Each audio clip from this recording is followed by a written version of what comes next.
Die Hauptstadt des Gaues Schlesien bildet einen der Eckpfeiler gegen den bolschewistischen Ansturm. Breslaus Bevölkerung ist von ihrem Gauleiter aufgerufen worden, die Stadt bis zum Äußersten zu verteidigen. Il y a des villes qui meurent en quelques heures. Il y en a d'autres qui mettent des mois à le faire, et ce processus lent, cette agonie prolongée dans le temps, s'avère infiniment plus brutal. Breslau, janvier 1945, une métropole de plus de 600 000 habitants au cœur de la Basse-Silésie. Une ville avec une cathédrale gothique, avec une grande place considérée comme la deuxième plus grande d'Europe centrale, avec des tramways, avec des théâtres, avec des universités, avec un zoo. Une ville qui, à la fin de l'année 1944, était encore, parmi toutes les grandes villes du Reich, l'une des rares que le feu de la guerre n'avait pas encore touchée. Les fenêtres étaient encore intègres, les marchés fonctionnaient, les enfants allaient à l'école.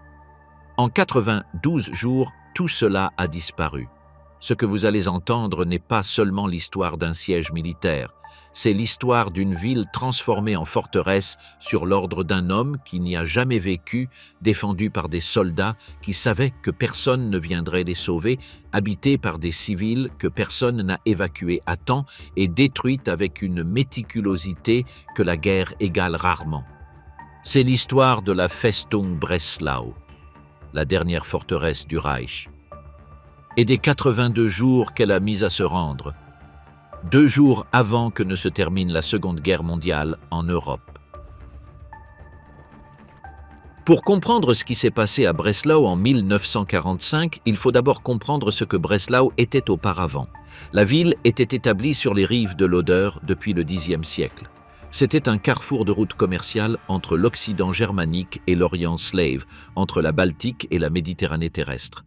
Sa cathédrale, construite sur l'île du Dôme, datait du XIIIe siècle. Son hôtel de ville, le Rathaus, était l'un des joyaux gothiques d'Europe centrale, avec une façade orientale que ses habitants considéraient comme insurpassable et que des siècles de voyageurs avaient confirmé.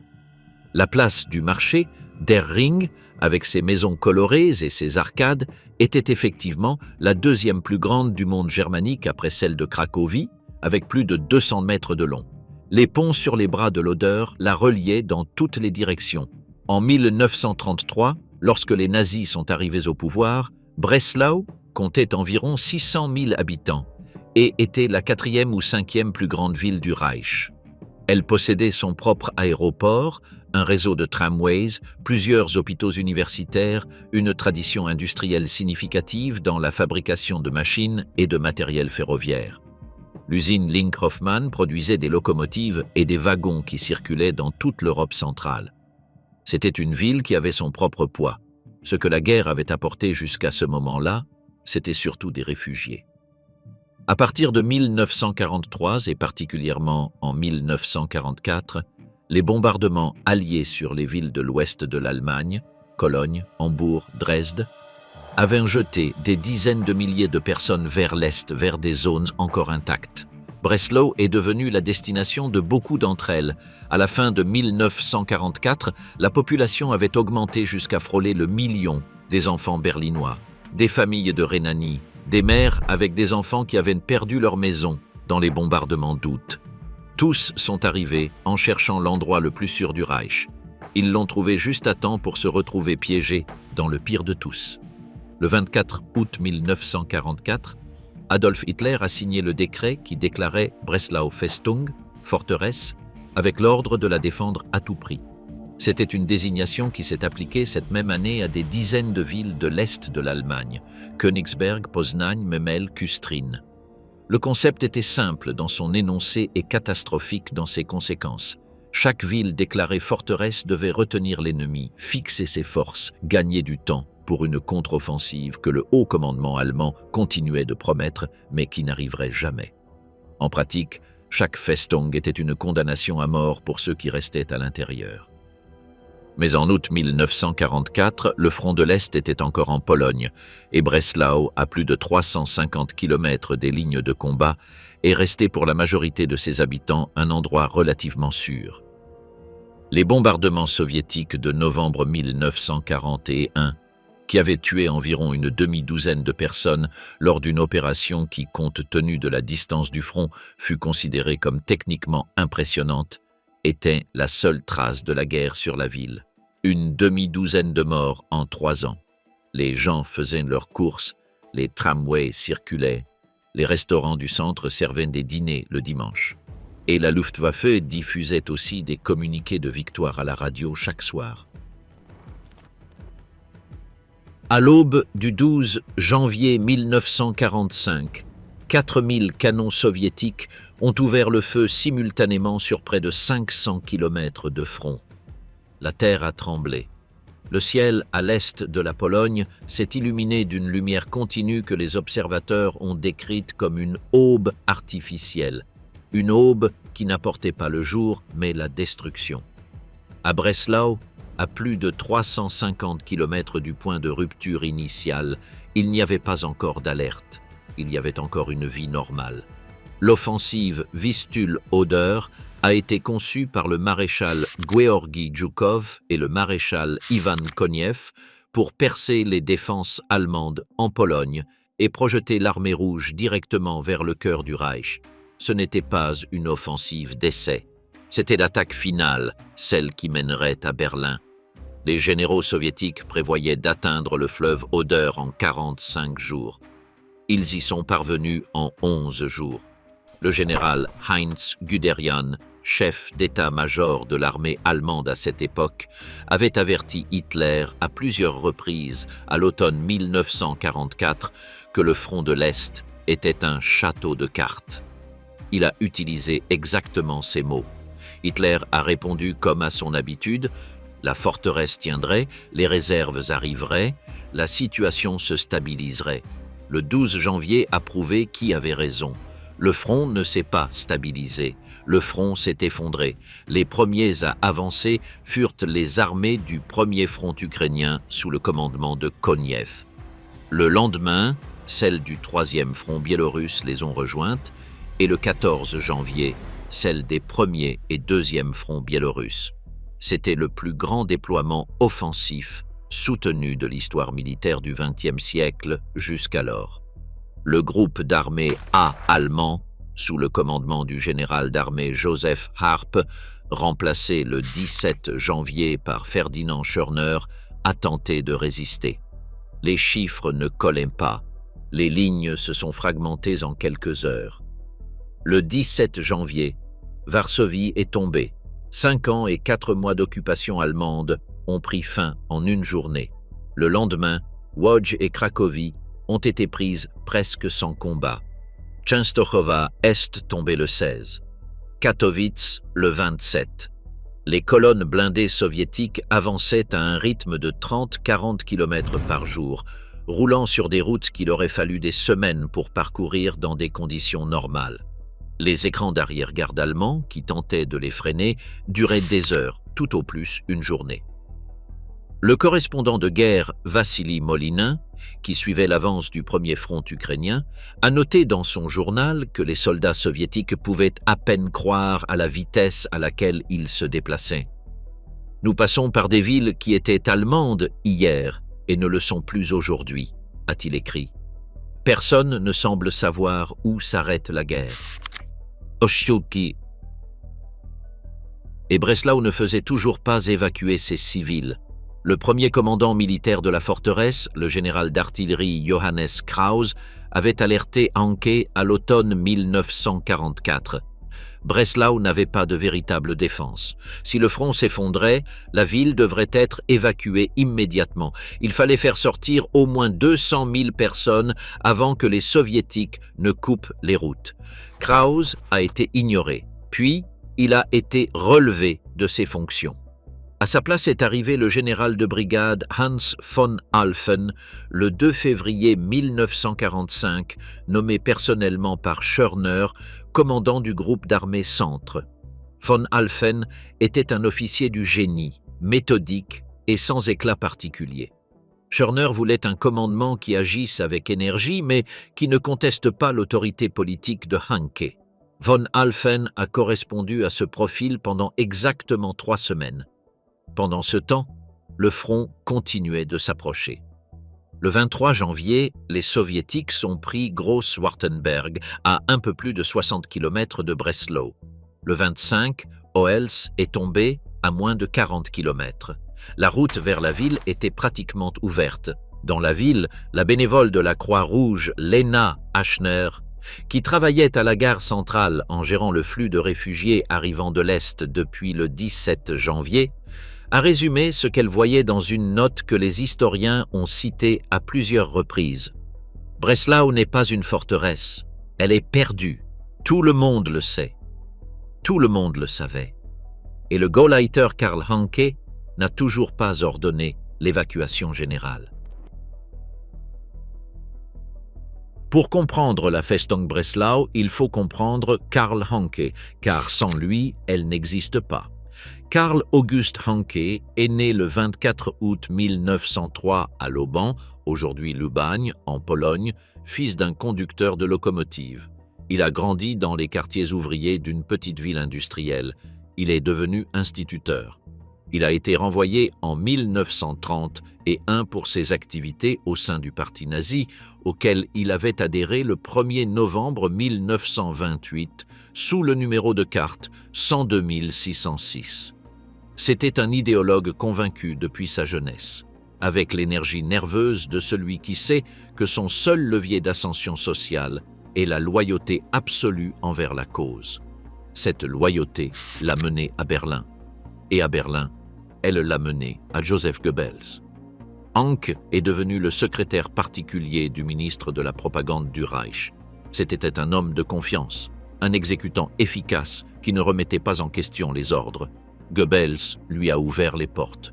Il l'a présenté à Hitler. Il lui a donné un rôle de premier plan lors des événements du parti. Hanke a été élu député au Reichstag en 1932 et a grimpé les échelons au sein du ministère à la vitesse que seuls permettent une loyauté éprouvée et l'absence de scrupules à appliquer ce qu'on lui ordonne. Mais dans l'appareil du Reich, la politique et le scandale personnel faisaient bon ménage. En 1938, la relation conjugale entre Joseph Goebbels et Magda Goebbels est entrée dans une crise sévère. Goebbels avait entamé une liaison amoureuse avec l'actrice tchèque Lida Barova, une aventure qu'Hitler a dû ordonner d'interrompre personnellement pour éviter le scandale public. Dans ce contexte de tension domestique, Magda Goebbels, qui voulait divorcer, a trouvé en Hanke quelqu'un de disposé à l'aider. Hanke a compilé un dossier contenant des documents sur 36 femmes impliquées dans la conduite extra-conjugale de Goebbels, l'a présenté à Hitler et a en même temps entamé lui-même une liaison avec Magda. La crise a atteint un tel point que Magda a formellement envisagé le divorce. Hitler a posé son veto à la séparation, exigé que tout soit réglé en silence et en privé, et a relégué Hanke au second plan. La conséquence fut sa mutation. En 1941, Hanke fut nommé Gauleiter de Basse-Silésie et Oberprésident de la province prussienne de Basse-Silésie, avec son siège à Breslau. C'était un poste important mais périphérique par rapport au centre de pouvoir de Berlin. On aurait pu l'interpréter comme un exil doré. Hanke l'a interprété comme une opportunité. À Breslau, il a développé le profil d'un gouverneur absolutiste. Il avait peu de patience avec les nuances. Au cours des 4 années où il a gouverné la région avant le siège, il a supervisé l'élimination des Juifs de la ville, a ordonné la mort d'au moins 1 millier de prisonniers politiques selon les registres qui ont survécu, et s'est bâti une réputation qui apparaît à plusieurs reprises, décrite dans les documents de l'époque par une même phrase, une copie carbone d'Hitler, mais sans le charisme. Ceux qui travaillaient près de lui le décrivaient comme quelqu'un qui s'exprimait mal en public, qui manquait du magnétisme rhétorique des dirigeants du parti ayant une influence réelle, mais qui compensait ce manque par une volonté de faire pour imposer ses décisions sans hésitation. En janvier 1945, Goebbels a commencé à le mentionner dans ses journaux intimes avec admiration. Le 3 avril 1945, alors que Berlin se préparait à sa propre fin, Goebbels a noté que Hanke avait reçu des éloges extraordinaires de la direction pour sa conduite à Breslau. L'homme que Goebbels avait exilé en Silésie pour avoir couché avec sa femme était devenu, dans les derniers moments du Reich, l'un de ses héros propagandistes. La paradoxe était si parfait qu'il en devenait obscène. Il avait aussi une vie privée plus structurée que ne le suggérait son image publique. À Breslau, il a entretenu pendant des années une relation avec la baronne Freda von Firks, fille d'un riche propriétaire terrien et professeur à l'université de Berlin. Ils ont eu une fille en décembre 1943. Ils se sont mariés le 25 novembre 1944, exactement 2 mois avant que le front soviétique ne s'effondre et que le monde de Hanke ne commence à se réduire aux limites d'une ville assiégée. Le 19 janvier 1945, Hanke a finalement donné l'ordre.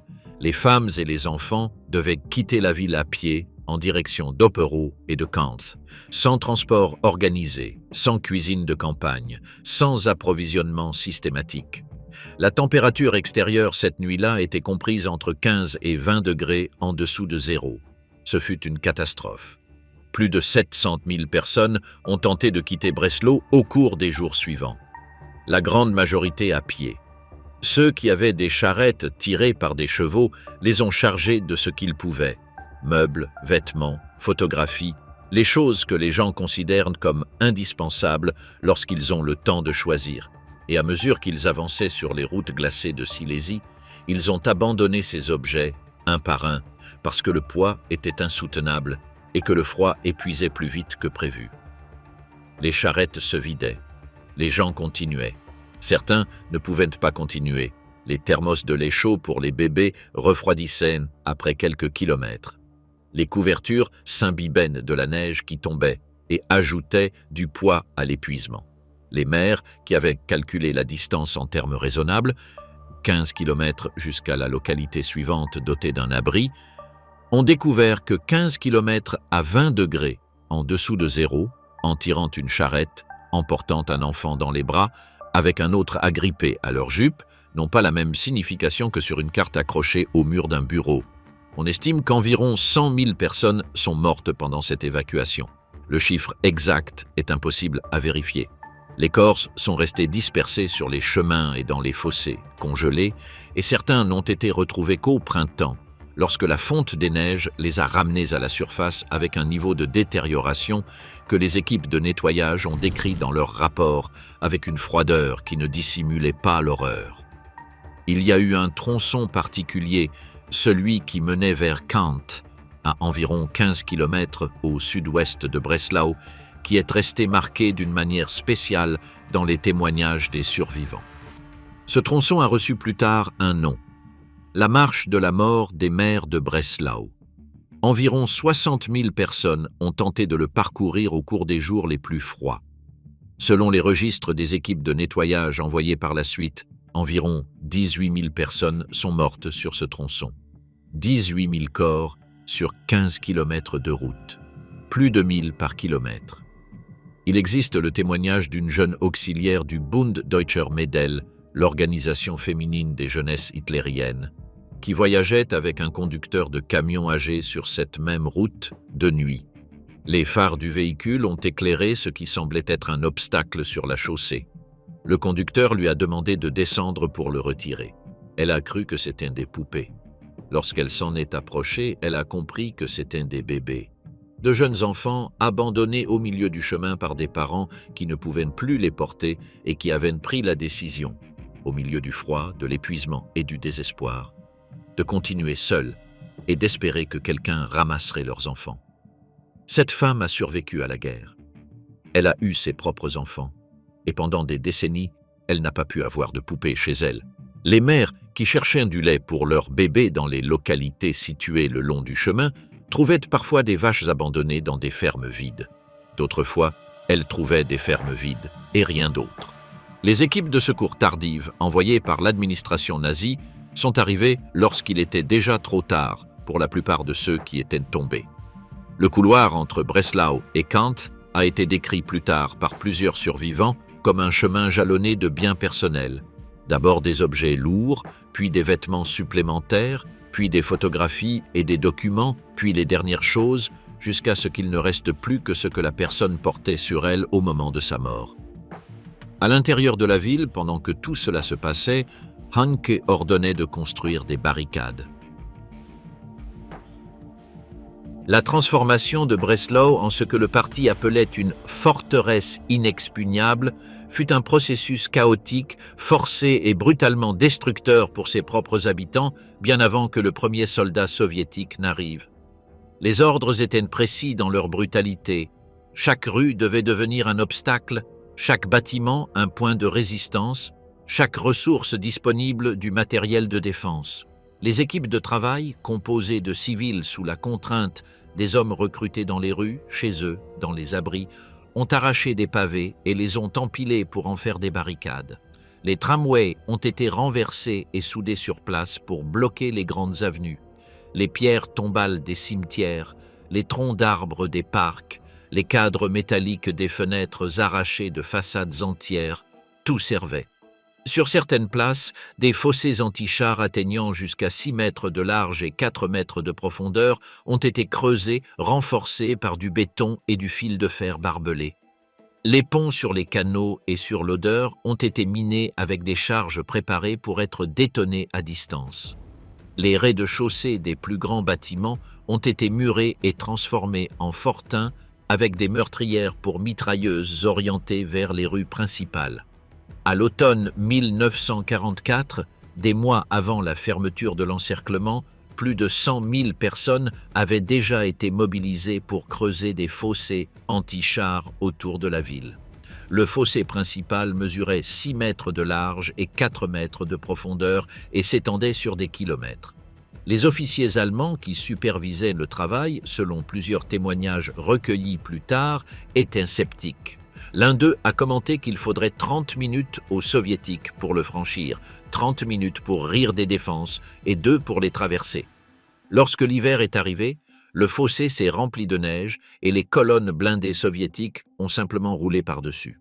Le Volkssturm, créé par décret d'Hitler le 25 septembre 1944, a été organisé en 38 bataillons dans la ville. Chaque bataillon comptait en théorie jusqu'à 600 hommes, bien qu'en pratique les chiffres variaient. Ses membres étaient des hommes âgés de 16 à 60 ans, des vétérans de la Première Guerre mondiale souffrant d'arthrite aux genoux côtoyant des adolescents qui n'avaient jamais tiré avec une arme. L'armement était un échantillon de ce qui restait dans les dépôts du Reich. Des fusils capturés en France en 1940, des fusils italiens, des fusils polonais, quelques fusils yougoslaves, parfois partagés entre 2 hommes. L'arme la plus abondante était le Panzerfaust, le lance-roquettes anti-char à coupe unique, fabriqué en 53 minutes, et pour un coût de 8 Reichsmark l'unité. Le produire était rapide. L'utiliser correctement, en revanche, nécessitait une pratique que la plupart n'avaient pas.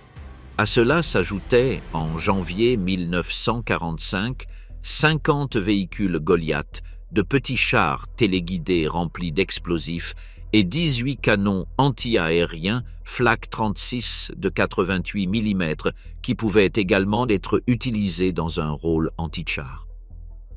La garnison régulière était un mosaïque tout aussi hétérogène. Des soldats en retraite d'autres unités qui avaient été arrêtés au contrôle de la ville et réintégrés au combat. Des unités de la 609e division d'infanterie, formées hâtivement et organisées en régiments portant le nom de famille de leur commandant, le régiment Mohr, le régiment Sauer, le régiment Hanf, le régiment Weil de la Luftwaffe, le régiment SS Besslein, qui comprenait des volontaires venus de France et des Pays-Bas, un détail qui parle de lui-même de l'état des SS à cette phase de la guerre. Du personnel au sol de la Luftwaffe, des unités de transmission, du génie, de l'intendance, de la police. À la fin du mois de janvier est également arrivé un régiment des jeunesses hitlériennes. Au total, environ 50 000 hommes se sont retrouvés encerclés à l'intérieur de la forteresse. La garnison disposait de 32 batteries d'artillerie équipées d'un mélange de pièces allemandes anciennes et de matériel capturé aux soviétiques, polonais, yougoslaves et italiens. sans chars proprement dit, à l'exception d'une petite compagnie de 15 canons d'assaut de différents modèles. Face à eux, la 6e armée soviétique de Vladimir Glouzdovski déployait 1000 pièces d'artillerie autour du périmètre, 1000 pièces contre 32 batteries. La discipline à l'intérieur de la forteresse s'est imposée par des méthodes qui dépassaient le cadre militaire. Hanke avait instauré un régime de terreur dès les premiers jours. La lâcheté, le défaitisme, la moindre expression publique de doute risquaient de traduire un homme devant un conseil de guerre sommaire. La peine habituelle était la mort. Les corps des exécutés étaient suspendus à des poteaux et des réverbères avec des pancartes décrivant leurs fautes. Il est mort comme un lâche. Il a trahi sa ville. Le cas de Wolfgang Spielhagen fut le plus emblématique. Spielhagen était le maire adjoint de Breslau, plus fonctionnaire de carrière que politicien convaincu. Il s'était rendu à Berlin alors qu'il n'avait plus de fonction administrative concrète dans une ville assiégée. Il n'y avait pas de services financiers dans une Festung, pas de budgets à gérer, pas de contrats à signer. Il s'est simplement présenté devant la direction du parti dans la capitale, a dit qu'il était disponible pour n'importe quelle tâche, et personne ne lui a rien attribué. Il est revenu à Breslau. Hanke l'a fait arrêter pour désertion. Il l'a fait enchaîner à un camion. Il l'a traîné à travers les rues principales du centre historique, devant les civils et les soldats. Puis ils l'ont fusillé en public. Hanke a appelé cela une mort infâme pour celui qui craint la mort honorable. C'était un avertissement visible pour tous. C'était aussi, dans sa forme spécifique, le portrait le plus fidèle de l'homme qui gouvernait la forteresse. Mais tous les civils n'avaient pas pu partir. Malgré les ordres d'évacuation, près de 230 000 personnes sont restées à l'intérieur du périmètre lorsque l'encerclement s'est refermé. Des personnes âgées qui ne pouvaient pas marcher, des mères avec de jeunes enfants qui ont trop attendu, des hommes arrêtés au contrôle et forcés de rester, des travailleurs forcés polonais, environ 3000, qui vivaient dans des conditions incomparablement pires que le reste, et les prêtres. Les ecclésiastiques de Breslau, dans leur grande majorité, n'ont pas quitté leur paroisse, ils sont restés avec leurs paroissiens. Avec le temps, cette décision allait faire d'eux les chroniqueurs les plus lucides et la seule véritable voie morale restée à l'intérieur de la forteresse. Le zoo de Breslau se trouvait à l'intérieur du périmètre. Vers le 10 février, alors que l'encerclement se complétait, la direction du zoo a reçu l'ordre d'euthanasier tous les animaux. La raison était tactique. Si les bâtiments étaient touchés pendant les combats et que les cages s'ouvraient, la ville assiégée pourrait se retrouver confrontée simultanément à des lions, des tigres, des loups et des primates en liberté au milieu des décombres. Le même ordre sera donné des semaines plus tard au zoo de Berlin pour les mêmes motifs.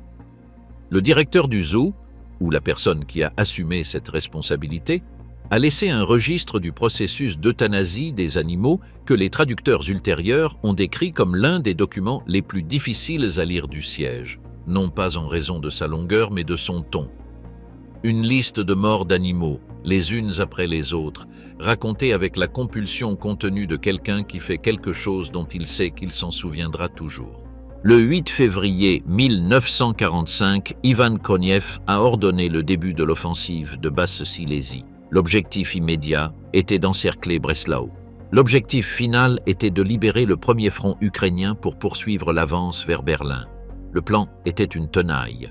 Depuis le nord, les unités de la 52e armée soviétique avaient déjà établi des têtes de pont sur l'Oder en de multiples points. Depuis le sud, la 5e armée de la garde mettait la pression depuis Grotkow. Au centre, la 6e armée soviétique sous le commandement du général Vladimir Glouzdovski, 41 ans d'origine géorgienne, 25 ans dans l'armée rouge, 6 divisions de fusiliers sous son commandement, avait pour mission de compléter l'anneau et, ultérieurement, de réduire la forteresse. Glouzdovski était un homme d'une solide expérience, mais sans le parcours épique des grands maréchaux soviétiques de la guerre. Il était compétent et méthodique. Il est arrivé à Breslau sans la gloire de Stalingrad ou de Koursk dans ses états de service et en est reparti sans l'avoir gagné non plus. Le siège de Breslau ne serait pas l'un des épisodes que l'historiographie soviétique choisirait pour construire des mythes, mais pendant 82 jours, il a dirigé les opérations autour d'une ville qui refusait de mourir, et il l'a fait avec suffisamment de détermination pour maintenir le siège intact pendant que le reste de l'armée soviétique conquérait Berlin. Le 9 février, les unités de la 6e armée ont pris Neumarkt et ont atteint l'autoroute menant à Berlin. En tournant vers l'est, elles se sont heurtées à la résistance de la 8e Panzerdivision allemande qui a brièvement retardé l'avance mais n'a pas pu l'arrêter. Le 11 février, la 5e armée de la garde a percé les défenses allemandes au sud-est et a avancé jusqu'à la ligne de chemin de fer au sud de la ville. Le 13 février 1945, les avant-gardes de la 6e armée et de la 5e armée de la garde se sont rejointes à environ 8 km au sud du centre historique.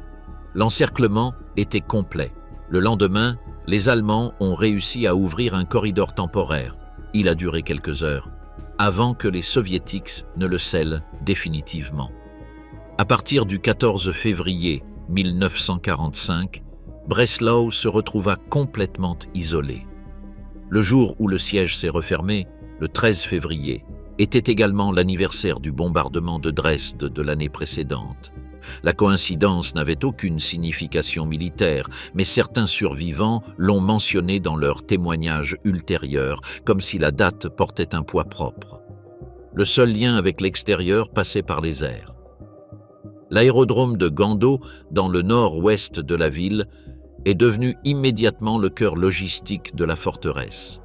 Les Junkers Ju-52 arrivaient chargés de munitions, de médicaments, d'aliments concentrés, de courriers, de renforts. Ils repartaient avec des blessés sur des brancards et avec les derniers civils qui pouvaient encore être évacués. Les chiffres du pont aérien sont difficiles à préciser, mais les témoignages s'accordent à dire que pendant les semaines de plus forte activité, plusieurs vols opéraient quotidiennement, malgré la DCA soviétique qui s'est rapidement intensifiée. À un moment donné, en février, 2 appareils sur 5 tentant l'atterrissage étaient abattus. Le commandement de la Luftwaffe a averti qu'à ce rythme, il se retrouverait sans avion avant la fin de l'hiver. Les calculs ultérieurs estiment que par voie aérienne, environ 600 civils et plusieurs milliers de blessés graves ont pu être évacués. 600 civils, dans une ville comptant 230 000 âmes piégées. Le 16 février 1945, le commandement soviétique a envoyé un ultimatum au commandant de la Festung. Reddition inconditionnelle dans un délai de 24 heures. Le général de brigade Hans von Alphen n'a pas répondu. Le silence fut la réponse. Le lendemain, 17 février, la 6e armée a lancé ses premiers assauts massifs contre le périmètre sud et sud-est. L'attaque s'est concentrée sur les quartiers de Schmolz, Operow, Klettendorf, Herzogshofen, Lamsfeld et Brokow, des zones résidentielles avec des immeubles d'appartements de 4 et 5 étages, des cours intérieures, des rues étroites, des sous-sols profonds. Le terrain idéal pour que l'avantage soviétique en blindés perde son efficacité et que la lutte devienne quelque chose que les Allemands pouvaient maintenir plus longtemps. Les premiers à absorber l'impact de l'assaut furent les hommes du régiment Well et ceux de la 609e division sous le commandement du général de brigade Siegfried Ruff. Le combat s'est intensifié avec une rapidité brutale. Les forces soviétiques ont percé les défenses extérieures et capturé plusieurs points de résistance en quelques heures. Mais lorsqu'elles ont tenté d'avancer vers l'intérieur de la ville, chaque bâtiment est devenu un nouveau problème. Les équipes d'assaut soviétiques avaient une tactique qu'elles avaient perfectionnée depuis Stalingrad, ne jamais avancer par la rue, ce qui transformait les soldats en cibles. Au lieu de cela, percer des trous dans les murs intérieurs des bâtiments avec des charges explosives portatives ou avec les canons des T-34 et se déplacer de pièce en pièce, de bâtiment en bâtiment, à l'intérieur des pâtés de maisons, sans sortir à l'extérieur. La version allemande de la même méthode, les tunnels de sous-sol en sous-sol ouverts pendant les semaines précédant le siège, servaient à la défense de la même manière. Deux armées qui avaient appris dans le même laboratoire de mort, Stalingrad, combattant désormais avec les mêmes techniques dans une ville différente. Il y a eu en outre un élément de combat qui a ajouté une dimension supplémentaire d'horreur. Les Soviétiques ont fabriqué et utilisé ce qu'ils appelaient des torpilles terrestres, des tubes métalliques de grand calibre remplis d'explosifs, poussés ou traînés par les canaux d'évacuation et par les égouts jusqu'à se placer sous les positions allemandes, où ils détonaient par le bas. Contre cela, la défense conventionnelle avait peu de réponses. Les Allemands ont répondu avec ce que leurs soldats appelaient officieusement des sacs de chaux, ou dans le langage plus direct de la troupe des sacs d'urine. Des sacs en tissu remplis de chaux vive, jetés par les fenêtres à l'intérieur des sous-sols occupés par les Soviétiques. La chaux réagissait avec l'humidité et produisait des gaz caustiques ayant des effets similaires à ceux des gaz lacrymogènes, capables de tuer dans des espaces clos, sans ventilation. Les historiens militaires ultérieurs ont souligné que l'emploi de ces sacs constitue l'un des épisodes les plus proches de l'usage opérationnel d'agents chimiques en combat urbain durant toute la Seconde Guerre mondiale sur le théâtre européen. Simultanément, dans le secteur nord-est, la 284e division de fusiliers soviétiques a attaqué les positions du régiment Mord, qui défendait un front d'environ 15 km entre Stein et Polanovitz. Dans le secteur ouest, les régiments Sauer et SS Bessline ont tenu bon sous une pression comparativement moindre. De Lissa à Hermannsdorf, le régiment Hanf a affronté la 359e division de fusiliers soviétiques et a perdu, au cours de ces combats, l'aérodrome secondaire de Schöngarten. Le 20 février, les Soviétiques ont repris le bombardement avec une plus grande intensité. L'artillerie de campagne, les mortiers lourds et les lance-roquettes Katyusha, que les soldats allemands appelaient « orgues de Staline » en raison du son qu'ils produisaient en tirant par salve, ont transformé les quartiers du sud et du sud-est en un paysage de suie et de poussière de briques. Lorsque le feu cessait, les assauts d'infanterie reprenaient. Lorsque les assauts s'arrêtaient, le feu revenait. Le 24 février, des troupes soviétiques progressant au milieu des décombres ont atteint le quartier général du 8e district militaire allemand, puis se sont dirigés vers les voies ferrées qui traversaient Groß-Moschbern et Klein-Moschbern. Les soldats du régiment Welle ont tenté de les arrêter. Ils ont été décimés. Les renforts arrivés pour couvrir ces positions se sont retrouvés sous le feu de l'artillerie immédiatement après avoir occupé leur poste. Les Allemands ont détruit de nombreux véhicules soviétiques avec le Panzerfaust. Les Soviétiques ont retiré les chars de la première ligne et les ont remplacés par des unités du génie spécialisées dans la démolition de barricades avec des charges explosives portatives. Le 27 février, l'assaut soviétique a atteint la place Kaiser Wilhelm. Von Alphen a transféré son poste de commandement vers le nord-est et a ordonné l'évacuation des civils qui se trouvaient encore dans les quartiers les plus proches du front. Le périmètre défensif s'était réduit. Breslau ne se rendait toujours pas. Pendant ce temps, dans les quartiers que les Soviétiques avaient pris, se produisaient les autres choses que la guerre entraîne. Les viols ont été généralisés dans les semaines qui ont suivi la prise des banlieues extérieures. Les soldats soviétiques qui arrivaient après des années de guerre, après avoir vu ce que les Allemands avaient fait sur leur propre territoire, arrivaient avec des comptes à régler et avec une discipline que l'épuisement et l'alcool érodaient. Les officiers tentaient de contrôler la situation avec une efficacité variable selon les jours. Le niveau d'exaction à Breslau était, selon les témoignages comparatifs, probablement moindre qu'à Berlin. Mais moindre est un terme qui n'a de sens que statistique, non humain. Les Allemands n'étaient pas non plus innocents. Des documents du renseignement soviétique ont enregistré des puits empoisonnés et de la nourriture empoisonnée laissée dans des maisons évacuées, des pièges explosifs dans certains bâtiments et des actions de résistance auxquelles les Soviétiques ont répondu par des mesures de représailles collectives dans les quartiers qu'ils contrôlaient.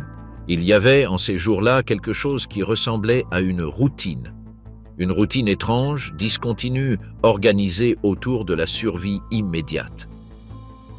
Les civils piégés dans la Festung vivaient principalement dans les sous-sols. Les immeubles avaient été percés d'ouvertures dans les murs entre bâtiment et bâtiment, la même technique qu'à Stalingrad, pour que les habitants puissent se déplacer dans les pâtés de maisons sans s'exposer au feu. Les sous-sols avaient leur propre hiérarchie. Les plus proches du rez-de-chaussée servaient d'hôpitaux improvisés, les plus profonds d'abris permanents. Les lits étaient des planches de bois. Le chauffage était inexistant dans la plupart des cas. L'électricité arrivait de manière intermittente depuis des générateurs de secours de plus en plus en manque de carburant. Les marchés avaient fermé, les magasins n'existaient plus. Mais la ville était entrée dans le siège avec des réserves notables, 42 000 demi-carcasses de porc, 150 000 lapins, 5 millions d'œufs selon les registres des entrepôts militaires au moment de l'encerclement. Ces réserves ont nourri la garnison et les civils pendant des semaines, bien que la distribution ait été inégale dès le début et se soit progressivement détériorée. À mesure que le pont aérien devenait plus précaire, la ration quotidienne par personne diminuait. Les témoignages de la mi-avril décrivent des rations qui suffisaient à peine à maintenir un homme debout et non plus à combattre. Les bureaux de poste de Breslau ont fonctionné avec une relative normalité jusqu'à bien avant dans le mois de mars. Cela semble absurde, dit ainsi, du courrier normal à l'intérieur d'une ville assiégée et bombardée, mais le courrier était le seul lien avec l'extérieur, avec les familles évacuées, avec les soldats du front qui avaient des proches dans la ville. Les Junkers Ju, 52 du pont aérien, transportaient des sacs postaux en plus des munitions. Les fonctionnaires continuaient de trier les lettres sous les mêmes ruines où vivaient les soldats. Le dernier vol postal régulier a quitté l'aérodrome de Gando dans les premiers jours d'avril, alors que les pistes étaient déjà sous le feu direct. Les hôpitaux militaires avaient été transférés dans les grands bunkers anti-aériens en béton qui parsemaient la ville, des structures cylindriques ou en forme de cube avec des murs allant jusqu'à 2 mètres d'épaisseur, capables de résister à l'impact direct de l'artillerie lourde. Les salles d'opération fonctionnaient à la lumière de bougies ou de lampes à pétrole. Les médecins opéraient pendant 12, 14, 16 heures d'affilée. Un système macabre mais pragmatique régissait l'organisation des blessés. Les plus graves, ceux qui mouraient le plus vite, étaient placés aux étages inférieurs pour que le transfert du cadavre vers l'extérieur soit moins compliqué. L'odeur de gangrène imprégnait les étages jusqu'en haut. Les seaux dans les coins remplis de membres amputés attendant d'être retirés. Les médecins qui revenaient à la table d'opération les mains encore tachées parce qu'il n'y avait pas le temps de se laver, qu'il n'y avait pas assez d'eau propre et que le blessé suivant ne pouvait pas attendre. La radio de la Festung diffusait des bulletins d'information décrivant des victoires que personne dans la ville ne pouvait vérifier. Les haut-parleurs soviétiques répondaient depuis l'autre côté des lignes en allemand, invitant à la reddition, promettant un bon traitement.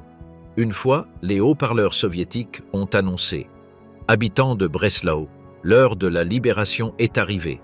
2 divisions blindées, déjà vétéranes de l'Est, ont percé l'encerclement au sud de la ville. » Certains civils désespérés, n'ayant rien à perdre, ont tenté de se diriger vers le sud.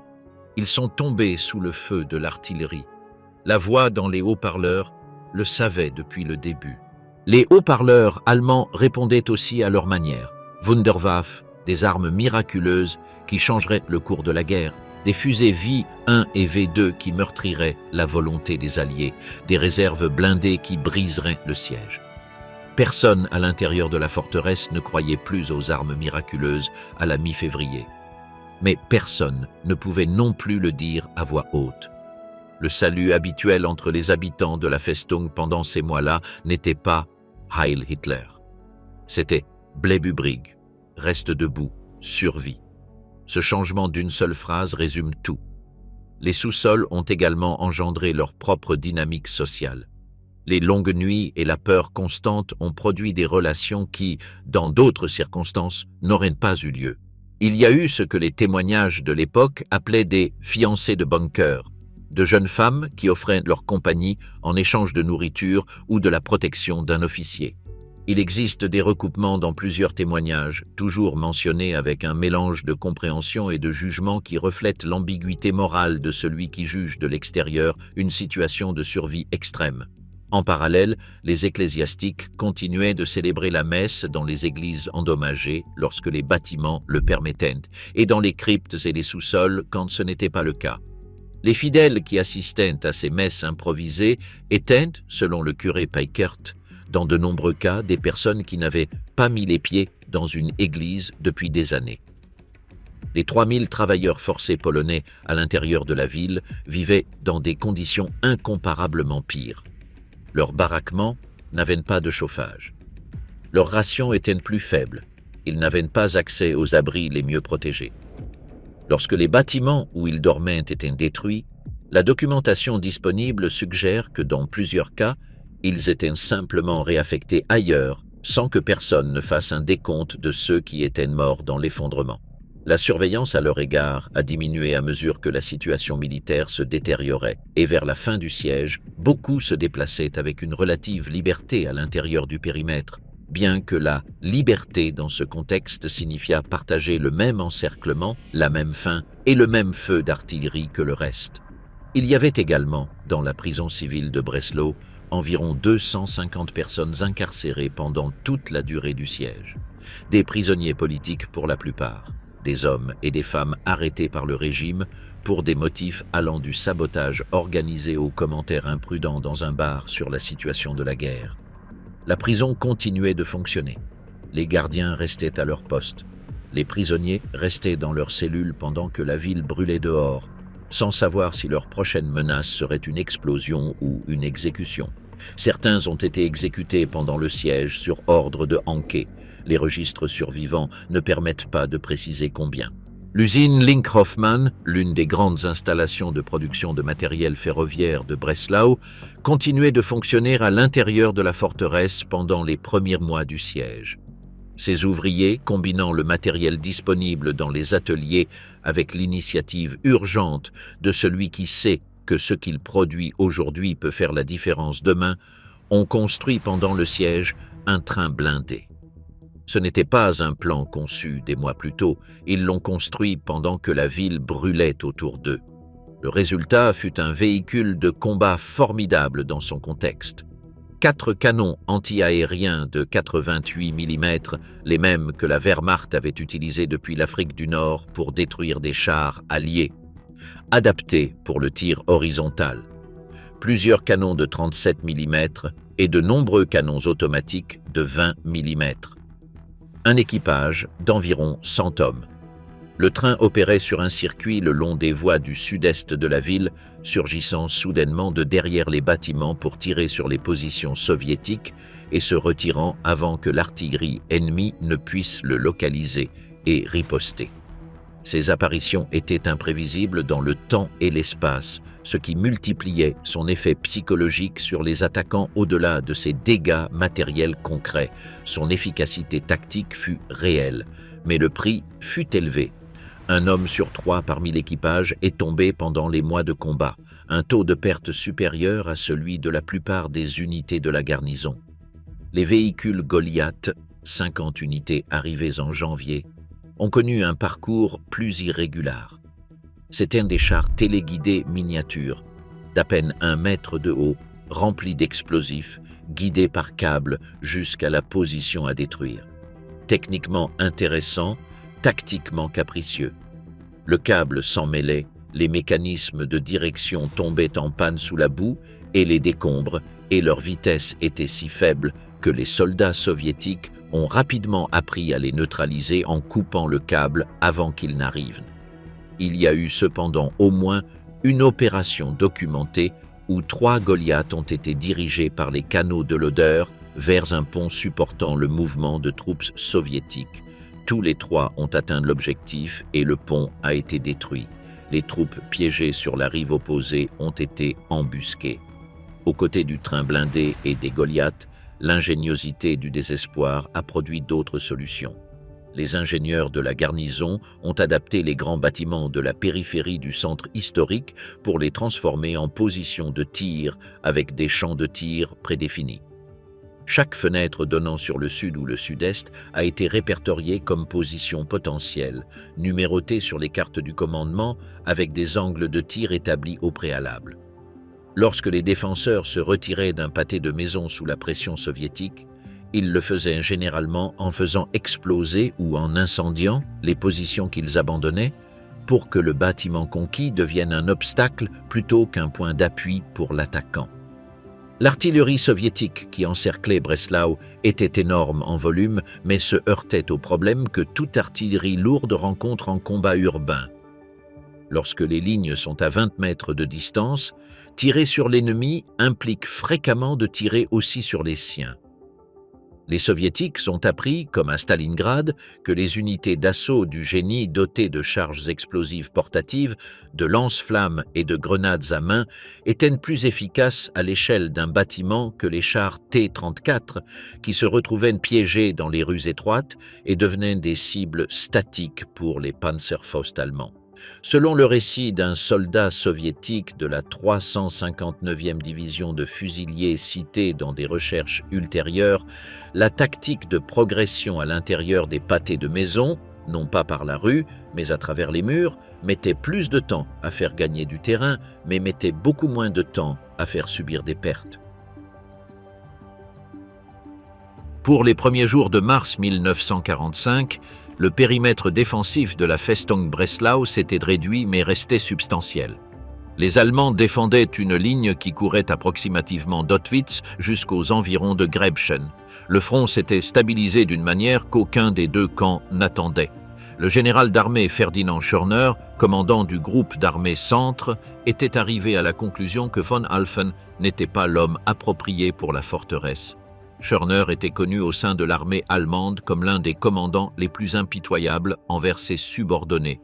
Sa disposition à faire fusiller des officiers pour ce qu'il considérait comme un manque de détermination était suffisamment connue pour que son nom inspire la crainte même parmi les généraux qui servaient sous ses ordres.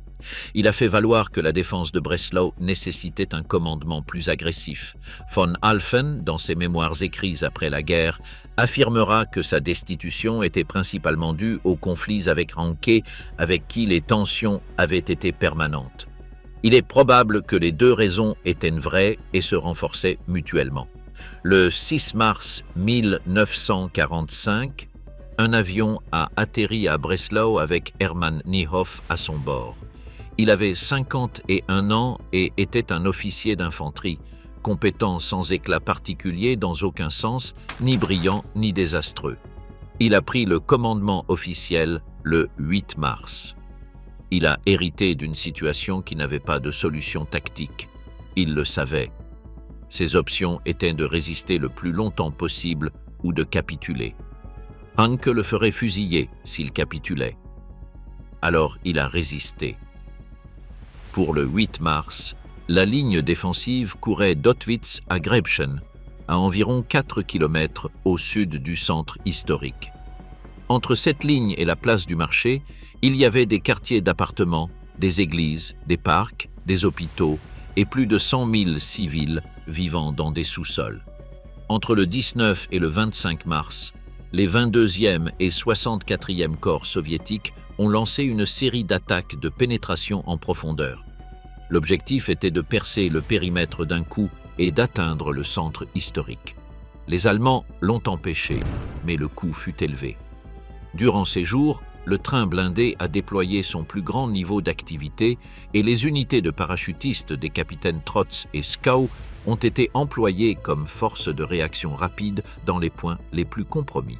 La 4e Panzerarmee allemande a tenté de briser le siège depuis l'ouest pendant cette période en attaquant pour rétablir la ligne ferroviaire vers Breslau. La réaction soviétique fut immédiate. L'opération a échoué avant d'aboutir au moindre résultat. Vers la mi-mars, la garnison dépendait presque exclusivement du transport aérien pour tout, munitions, médicaments, vivres, courriers. Le taux de perte des avions de transport continuait d'augmenter. Niehoff a ordonné de renforcer et d'élargir les défenses autour de l'aérodrome de Gando. La zone s'est retrouvée couverte par un dense réseau de tranchées, de barbelés et de positions de mitrailleuses. Ces positions, construites rapidement avec ce qui était disponible, ont été occupées par le Kampfgruppe Tilgner ainsi que par les parachutistes des groupes Trotz et Skau, plus plusieurs bataillons du Volkssturm. Le 30 et 1 mars, des combats locaux aux environs de Gando ont laissé aux mains des soviétiques les quartiers de Mariahöfchen et Schmiedefeld. La piste d'atterrissage restait sous contrôle allemand, mais de justesse. Ce même mois, le 20 avril, le général Niehoff a distribué des tablettes de chocolat à ses troupes en l'honneur du 56e anniversaire d'Adolf Hitler. C'était un geste de propagande interne, un signe que la normalité continuait d'exister, que le Reich continuait, que l'anniversaire du Führer méritait d'être célébré même à l'intérieur d'une ville qui était détruite systématiquement depuis 2 mois. Hitler serait mort depuis 10 jours lorsque Breslau se rendrait. L'aérodrome de Gando était depuis le début du siège le point le plus critique de toute la défense. Sans Gando, la forteresse mourait de faim. Chaque Junkers Ju-52 qui atterrissait apportait des munitions, des médicaments, des renforts. Chaque appareil qui décollait emportait des blessés. L'aérodrome civil de Gando, construit avant la guerre à l'extrémité nord-ouest de la ville pour des vols réguliers de passagers, s'est transformé en l'artère vitale de 50 000 soldats et 230 000 civils. Le général Gluzdowski le savait. Vers la fin du mois de mars et le début du mois d'avril, il a déplacé l'axe de son effort militaire vers le secteur occidental, avec pour objectif principal de capturer Gando et de couper le pont aérien. Niehoff le savait aussi. En réponse, il a pris la décision que les historiens ultérieurs ont qualifiée de plus coûteuse et, en fin de compte, de plus inutile de tout le siège. Pour construire un aérodrome alternatif dans la zone de Kaiserstraße, dans le nord du centre historique, il a été nécessaire de démolir une avenue entière de pâtés d'immeubles résidentiels de plusieurs étages. Églises, écoles, entrepôts, maisons de rapport, sur une longueur d'environ 2 km. 60 000 personnes ont travaillé sur le projet, parmi lesquelles des civils allemands réquisitionnés par décret et des travailleurs forcés polonais sans aucune possibilité de refuser. La construction s'est effectuée sous un feu d'artillerie soviétique constant, parce que les soviétiques ont compris immédiatement ce qui était en train d'être construit et ont tenté de l'empêcher. Les estimations ultérieures situent à environ 3000 le nombre de personnes qui sont mortes pendant la construction, écrasées par les bombardements ou par l'effondrement des bâtiments qui étaient démolis. La piste fut terminée et elle fut à peine utilisée. Au moment où elle fut opérationnelle, les avions disponibles pour le pont aérien étaient si rares que seuls arrivaient des planeurs de fret d'une capacité très inférieure à celle des Ju-52. 3000 morts pour construire une piste qui a à peine fonctionné. Le 1er avril 1945, dimanche de Pâques, 750 bombardiers soviétiques ont survolé Breslau de l'aube au crépuscule. C'était le plus grand bombardement que la ville avait subi jusqu'alors. La cathédrale gothique Saint-Jean a brûlé. Les églises de l'île de la Cathédrale et de l'île du Sable ont été détruites. Le quartier général de Hanke en ruine. Le bureau de poste central, le bâtiment de la caisse d'épargne, les installations des SS, tout a brûlé. Dans le secteur résidentiel du sud-est, 80% des bâtiments encore debout ont subi de nouveaux dégâts ou ont été complètement détruits. Le corps des sapeurs-pompiers de la ville, qui avait continué d'opérer pendant tout le siège, a perdu ce jour-là 35% de son personnel actif. Mais ce même jour, quelque chose d'autre s'est produit. Pendant que les bombardiers faisaient leur travail sur le centre historique, dans le secteur occidental, le 74e corps soviétique a lancé l'assaut définitif sur Gando. Les 359e et 112e divisions ont progressé rapidement, ont dépassé les défenses extérieures et ont encerclé de nombreux foyers de résistance à l'intérieur des bâtiments environnants. Au matin du 1er avril, l'aérodrome de Gando est tombé aux mains des Soviétiques. Le pont aérien ne dépendait plus désormais que des parachutages. L'assaut du 64e corps a détruit une grande partie des forces allemandes dans le secteur occidental. Les défenseurs ont été contraints de reculer d'environ 3 km en quelques heures. À partir de ce jour, le ravitaillement de la forteresse a commencé à dépendre de ce qui pouvait tomber en parachute à l'intérieur du périmètre réduit, dans l'obscurité sous le feu de la DCA. C'était une équation que les logisticiens pouvaient calculer avec précision. La garnison consommait plus qu'elle ne recevait à partir du moment où Gandau est tombé. La bataille de Berlin a commencé le 16 avril 1945. Avec elle, Breslau a cessé d'être une priorité stratégique pour le commandement soviétique. La 6e armée de Glouzdovski a adopté une posture défensive pendant les dernières semaines d'avril. Ses divisions étaient épuisées. La directive de Konev était claire. Contenir Breslau, ne plus subir de pertes inutiles pour la prendre. Berlin, c'était la guerre. Breslau était un appendice géographique avec 230 000 civils et 50 000 soldats à l'intérieur qui, à des fins stratégiques, ne comptaient plus. Ce qui a remplacé les attaques en règle fut la guerre d'usure systématique. Bombardements d'artillerie continus, opérations de propagande avec haut-parleurs et lancers de tracts, actions locales du génie qui tentaient chaque nuit de détruire un pont ou de miner une barricade. Tireurs d'élite qui travaillaient méthodiquement les points de passage connus. Presque quotidiennement, des milliers de tracts tombaient sur la ville pour informer la garnison allemande de la situation réelle de la guerre. La chute de Königsberg, le 9 avril. L'avancée alliée vers l'Elbe par l'ouest. La situation de Berlin. Des tracts signés parfois par des généraux allemands capturés qui décrivaient les conditions de la captivité soviétique et incitaient leurs anciens camarades à se rendre. Les Allemands répondaient avec leurs propres tracts, avec leurs propres émissions de radio, avec une propagande à laquelle plus personne à l'intérieur du périmètre ne croyait, mais que tous faisaient semblant de croire. Car l'alternative consistant à dire à haute voix qu'on n'y croyait pas, menait au peloton d'exécution. À l'intérieur du périmètre, les combats se sont poursuivis pendant tout le mois d'avril avec des attaques locales auxquelles les défenseurs répondaient avec la même énergie extérieure qu'au début du siège, bien qu'avec moins d'hommes disponibles et moins de munitions par homme.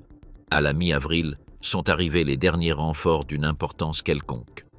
Le régiment SS Besslein a été transféré depuis d'autres secteurs du siège, avec des éléments de la 609e division.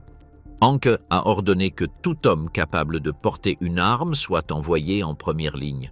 Mais tout homme capable de porter une arme à Breslau à la mi-avril incluait déjà des adolescents de 15 ans et des vétérans de la Première Guerre mondiale de 65 ans qui, dans d'autres circonstances, auraient été considérés comme ineptes pour le service actif. Le 25 avril, le périmètre de la Festung s'était réduit de manière substantielle. Les Soviétiques avaient progressé à moins de 2 km du centre historique dans plusieurs secteurs. Le Ring, la grande place du marché, se trouvait à portée de l'artillerie de campagne soviétique.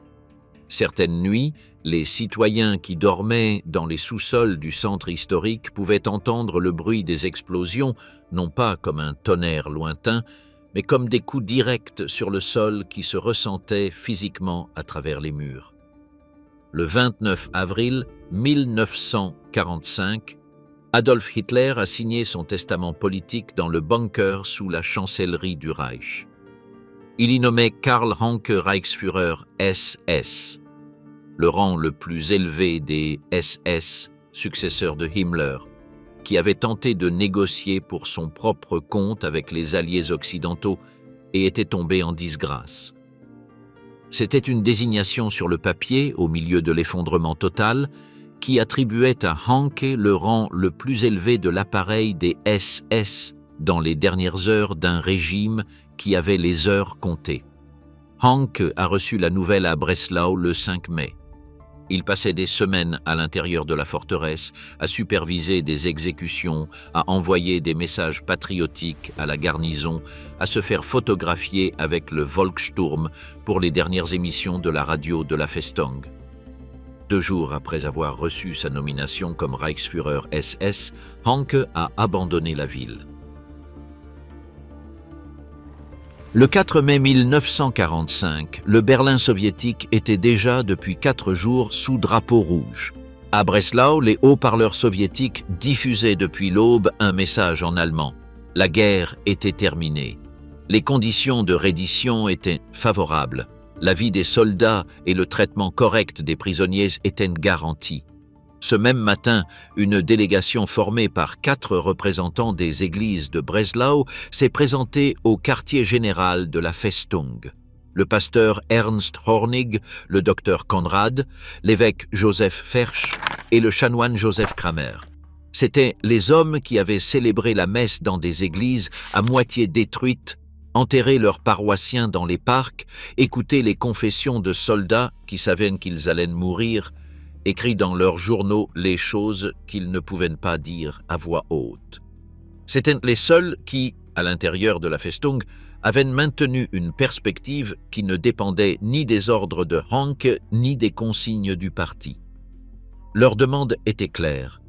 La résistance n'avait plus de sens militaire ni moral. La ville était détruite, la guerre était perdue. Chaque heure supplémentaire de combat était une mort sans aucun objectif réalisable. Le général Niehoff les a écoutés. Il les a congédiés sans réponse définitive. Dans l'après-midi du même jour, le pasteur Hornig a réitéré la même demande directement devant les commandants des troupes. Hanke a appris ces démarches et a convoqué Niehoff. La conversation fut tendue. Hanke a ordonné de couper tout contact avec les ecclésiastiques. Il a menacé d'arrêter Niehoff. Niehoff, selon les récits reconstitués plus tard par plusieurs témoins, a soutenu son regard. Et à ce moment-là, peut-être à ce moment spécifique dans cette pièce, Hanke a compris que la forteresse était terminée pour lui. Pendant la nuit du 5 au 6 mai, Karl Hanke est arrivé sur la piste de Kaiserstraße. Dans un hangar improvisé, l'attendait un Fieseler Storch, le petit avion de reconnaissance qui avait été gardé à l'usage du commandant de la forteresse dans des situations d'urgence. Hanke a exigé du pilote qu'il l'emmène. Le pilote a obéi. Des heures plus tard, la garnison de Breslau a reçu un court message. Le nouveau Reichsführer SS était arrivé à destination.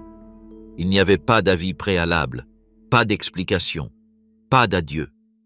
L'homme qui pendant des mois avait signé des condamnations à mort pour lâcheté devant l'ennemi, qui avait fait traîner un adjoint au maire dans les rues sur un camion avant de le faire fusiller, qui avait proclamé que « celui qui craint une mort honorable meurt dans le désobeau », était parti dans le seul avion disponible sans dire à personne qu'il s'en allait. Le destin final de Karl Hanke fait l'objet de débats. La version la plus probable, documentée partiellement dans des recherches historiques et reprise dans Wikipédia en espagnol avec une date spécifique, est qu'il a été capturé dans la Tchécoslovaquie occupée, à Neudorf, dans les Sudètes, et est mort le 8 juin 1945 aux mains de partisans tchèques ou de gardes qui l'ont reconnu, alors qu'il tentait de s'échapper d'un meurtre de prisonniers. Sa femme a demandé la déclaration officielle de décès dans les années 50. Personne n'a trouvé de corps qui puisse être identifié avec certitude. Avec Hanke dehors, la dernière barrière psychologique a disparu. Dans le matin du 6 mai 1945, le quartier général de la Festung a répondu pour la première fois aux exigences soviétiques. L'état-major de la garnison a envoyé le capitaine von Bruck et le colonel Tissler, chef d'état-major adjoint, franchir les lignes avec un drapeau blanc. Les attendaient le commandant Omar Yakaev et le colonel V. Chitchin du 22e corps soviétique à l'intersection de Strasse der SA et de Victoria Strasse. La rencontre fut brève. Les deux parties ont convenu que Niehoff se présenterait en personne pour signer la capitulation. Cet après-midi-là, le général Hermann Niehoff a franchi le front accompagné de son état-major. Il a été conduit à la Villa Colonia, quartier général du 22e corps soviétique, au numéro 14 de Kaiser Friedrichstrasse, dans les banlieues du Sud, une zone qui était tombée aux mains des soviétiques des semaines plus tôt, lorsque le combat n'avait pas encore ravagé ce secteur et qui avait été conservé relativement intacte.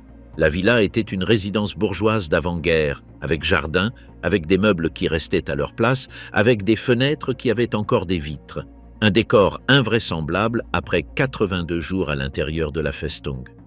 Les récits ultérieurs des officiers allemands qui ont accompagné Niehoff s'accordent à dire que la réunion fut étonnamment civile. Les soviétiques ont servi de la vodka et un peu à manger. Il y a eu un moment que plusieurs témoins décrivent comme presque festif, avec le soulagement des deux parties que cela se termine. Niehoff a cru avoir négocié des conditions favorables pour ses troupes, des garanties sur le traitement des prisonniers, le respect des blessés. Les termes ont été acceptés par le général Gluzdovski. Les termes ont été ignorés ultérieurement par les autorités soviétiques au-dessus de Gluzdovski. Ce n'était pas la responsabilité de Gluzdovski. C'était la mécanique habituelle de la reddition sur le front de l'Est. À 18h20, le 6 mai 1945, Hermann Niehoff a signé la capitulation de ses troupes. À 21h, les premières unités soviétiques sont entrées dans le centre historique de Breslau. Le siège avait duré 82 jours. Breslau fut la dernière grande ville du Reich à se rendre, 4 jours après la chute de Berlin, 2 jours avant la signature de la capitulation inconditionnelle de l'Allemagne à Reims. Niehoff a été emmené en URSS comme prisonnier de guerre. Il a été libéré en 1955. Von Alphen fut également prisonnier pendant des années. Tous deux ont écrit leurs mémoires par la suite. Tous deux ont décrit le siège, depuis des perspectives qui inévitablement minimisaient leurs propres responsabilités et maximisaient celles du parti. La réalité, comme toujours, était plus compliquée que n'importe quelle version individuelle. Breslau comptait, avant le siège, un peu plus de 30 000 bâtiments. Plus de 21 000 ont été détruits ou rendus inutilisables, près de 70% du parc bâti total. Les quartiers du sud et du sud-est, qui avaient subi l'attaque principale depuis février, étaient un champ de ruines où le tracé des rues ne pouvait être suivi que sur les cartes d'avant-guerre, car sur le terrain, les limites entre une rue et une autre avaient disparu sous des tonnes de gras. Les pertes militaires allemandes pendant le siège sont estimées, selon les sources, entre 5 700 et 13 000 morts. Le chiffre de 23 000 blessés apparaît dans de multiples sources avec une plus grande cohérence. Le reste de la garnison a été fait prisonnier. Environ 45 000 hommes, dont une part substantielle était blessée, et plusieurs milliers sont décédés dans les camps soviétiques au cours des mois suivant la reddition.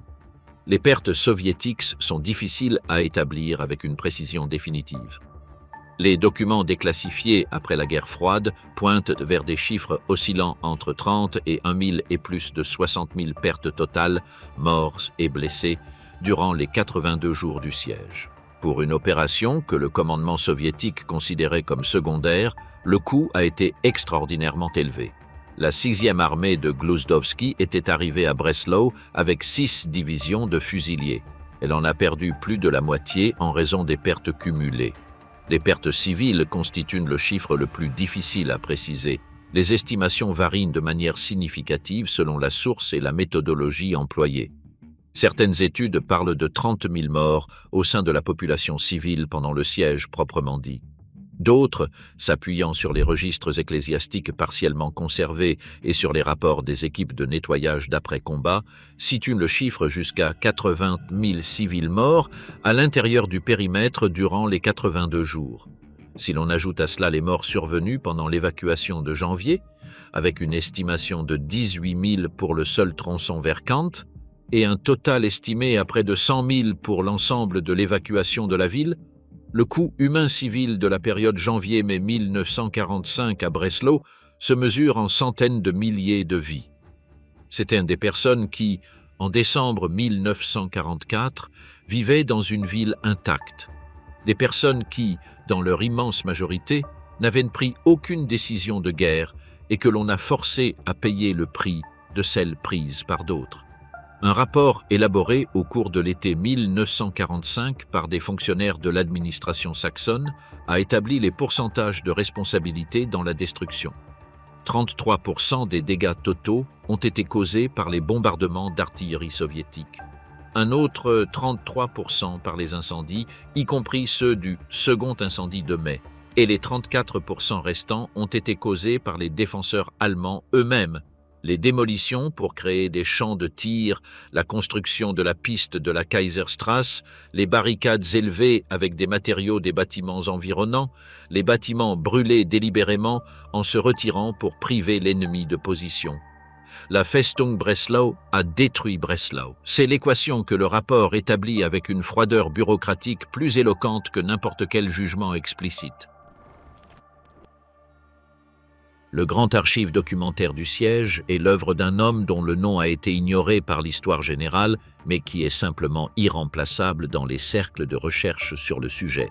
Il était membre des jeunesses hitlériennes pendant le siège, a travaillé comme messager à l'intérieur du périmètre et a survécu. Après la guerre, il s'est construit une vie complètement différente.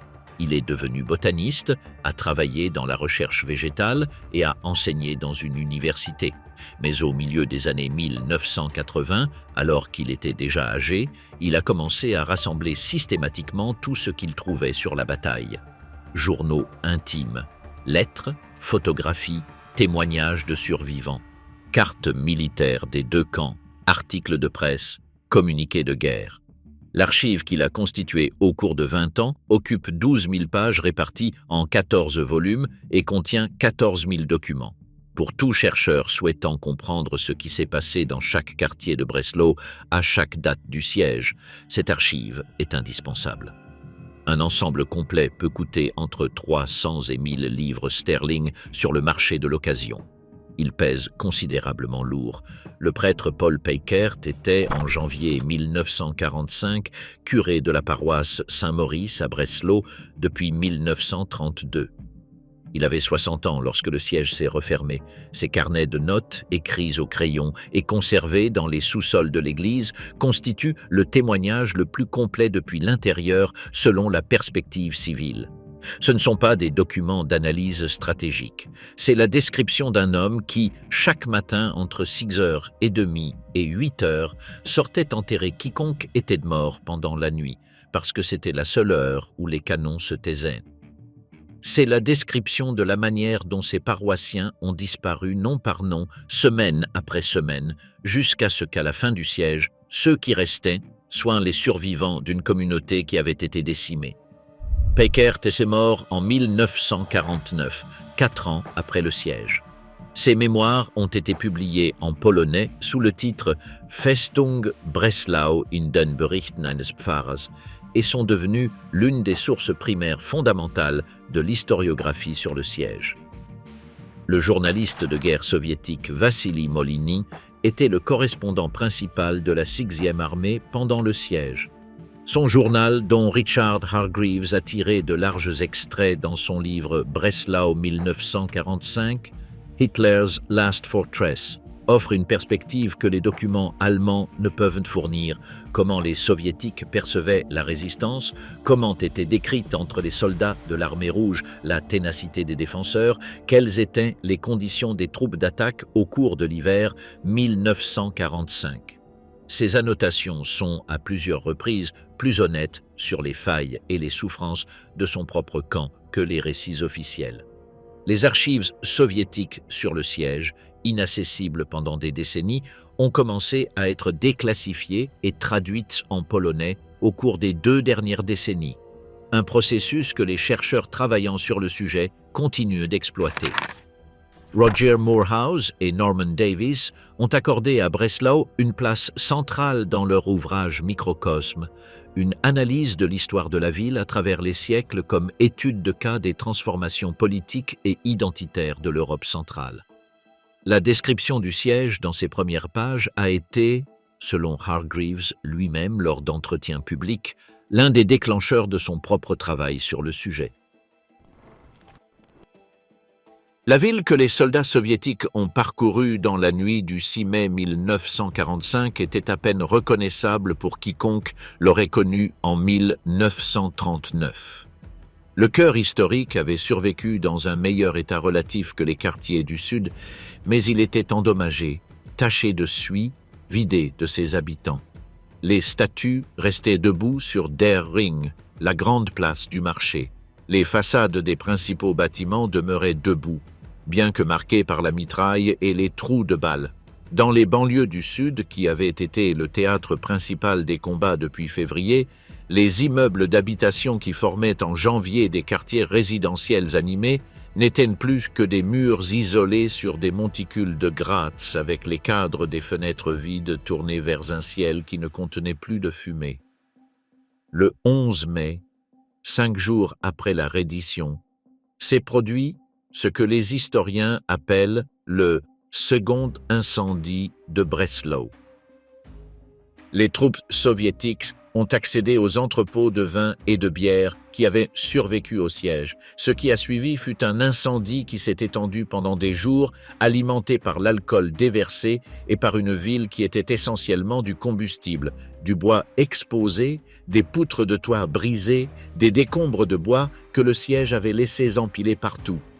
Selon les estimations des historiens qui ont comparé les cartes des dégâts de mai et celles de juin, ce second incendie a causé plus de dommages au parc immobilier ayant survécu au siège que tous les mois de bombardements combinés. Les flammes ont brûlé pendant des semaines, alimentées sans que personne ne les éteigne systématiquement jusqu'à ce qu'elles manquent simplement de matière. Les premiers Polonais sont arrivés dans la ville au cours des jours suivant immédiatement la reddition. Ils venaient principalement de Lwów et d'autres villes de la Pologne orientale que les accords de Yalta et de Potsdam avaient placés à l'intérieur des nouvelles frontières de l'Union soviétique. La Pologne, en termes de carte, s'est déplacée vers l'ouest. Elle perdait des territoires à l'est et gagnait les territoires allemands jusqu'à l'Oder-Neisse. Breslau devenait Wrocław. L'expulsion des Allemands, qui restaient dans la ville, le processus connu en allemand sous le nom de Vertreibung, a été exécuté avec une célérité que les témoignages des expulsés ont décrite comme brutale. La méthodologie était directe. Un coup à la porte à 6 heures du matin, 1 heure pour ramasser l'essentiel hors de la maison avant 7 heures. Les trains les emmenaient vers l'ouest, vers une Allemagne dévastée, où il n'y avait ni travail, ni logement disponible, ni personne qui les attendait avec un quelconque plan. On laissait derrière soi les meubles, les photographies, les outils de travail, les bibliothèques. Tout ce qui ne tenait pas dans un sac à dos ou une petite valise restait dans les pièces que les Polonais allaient occuper en l'espace de quelques heures. À la fin de l'année 1945, il y avait encore 300 000 Allemands dans la ville. En janvier 1948, les autorités polonaises ont déclaré officiellement que Breslau était exempte de population allemande. Il en restait encore 3000, retenus pour des tâches pour lesquelles il n'y avait pas suffisamment de travailleurs polonais qualifiés. La reconstruction fut lente et dissymétrique. Les briques récupérées des décombres de Breslau, des millions d'unités empilées en rangées interminables, n'ont pas été utilisées pour reconstruire Wrocław. Elles ont été chargées dans des trains et envoyées à Varsovie, qui avait également besoin d'être reconstruite de zéro après sa propre destruction systématique en 1944. La ville qui a reçu les briques était la capitale. La ville qui les a cédés mettrait des décennies à se relever. Jusqu'au milieu des années 50, de vastes zones de ce qui avait été le Breslau résidentiel du Sud demeuraient des terrains vagues ou des monticules de décombres non déblayés. Les immeubles de blocs de style soviétique, qui ont été construits par la suite pour remplacer les quartiers détruits, marquent encore aujourd'hui cette bande de la ville avec une architecture qui ne dissimule pas son époque. Ce qui a bien été reconstruit, avec un dévouement que l'historiographie polonaise a largement reconnu, c'est le centre historique. Der Ring, la place du marché, a été restauré pierre par pierre jusqu'à retrouver la physionomie des siècles précédents. Les bâtiments qui avaient perdu leurs étages supérieurs lors des bombardements ont été reconstruits. La cathédrale a retrouvé ses tours. Les clochers, qui étaient restés tronqués par les bombardements, ont été reconstruits des décennies plus tard, certains durant la période post-communiste. En 1948, les autorités communistes polonaises ont organisé à Wrocław l'exposition des territoires recouvrés, qui a attiré plus d'1,5 million de visiteurs en 3 mois et visait à célébrer l'incorporation des territoires occidentaux à la Pologne. C'était de la propagande, mais c'était aussi, dans sa dimension pratique, une déclaration d'intention sur l'avenir de la ville. Dans les années 70 et 80, Wrocław est devenu l'un des centres du mouvement d'opposition au régime communiste en Pologne. La ville qui avait été allemande pendant des siècles, qui avait été rasée, qui avait été repeuplée par des Polonais déplacés de leur propre foyer, a engendré chez ses enfants adoptifs une identité nouvelle, une loyauté construite non pas sur l'héritage, mais sur l'expérience partagée. Les jeunes Polonais qui ont grandi à Wrocław dans les années 60 et 70 n'y étaient pas nés.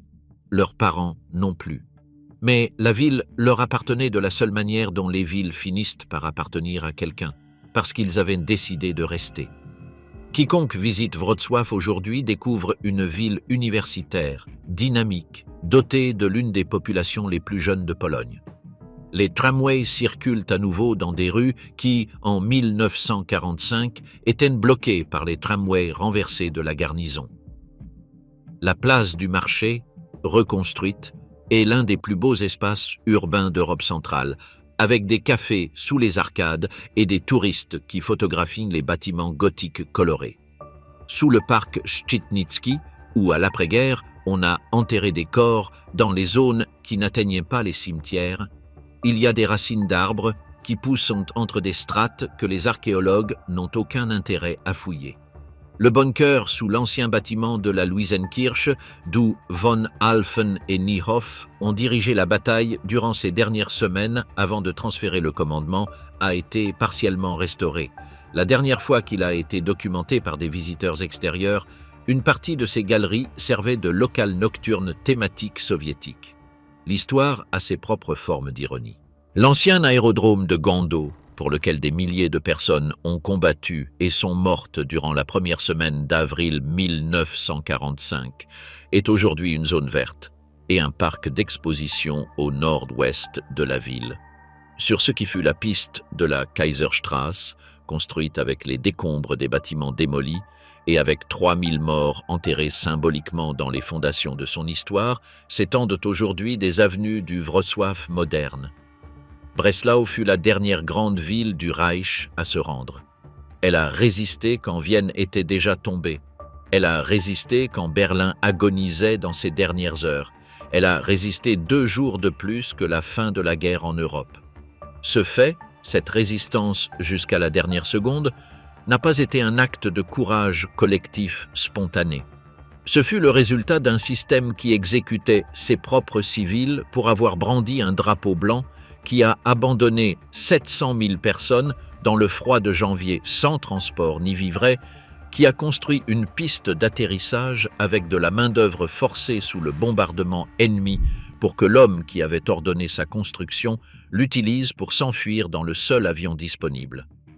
Le siège de Breslau figure sur la liste des épisodes de combats urbains les plus intenses de la Seconde Guerre mondiale aux côtés de Stalingrad, Budapest, Manille et Berlin. Avec une différence. Dans aucun des autres cas, La résistance de la ville n'a été soutenue par un seul homme dont la motivation principale semblait être, à de nombreux moments, la peur d'être lui-même exécuté s'il ne tenait pas la ligne qu'il avait promis de tenir. Hanke avait peur d'Hitler. Les soldats avaient peur de Hanke, les civils avaient peur des soldats, et tous avaient aussi peur des soviétiques. La peur, portée à une échelle suffisante et soutenue suffisamment longtemps, peut faire résister une ville pendant 82 jours. Ce qu'elle ne peut pas faire, c'est construire quoi que ce soit de durable lorsqu'elle prend fin. Le 7 mai 1945, alors que le monde commençait à assimiler la capitulation générale de l'Allemagne, les murs de Breslau sentaient encore la fumée. 2 jours plus tôt, elle était encore la dernière forteresse du Reich.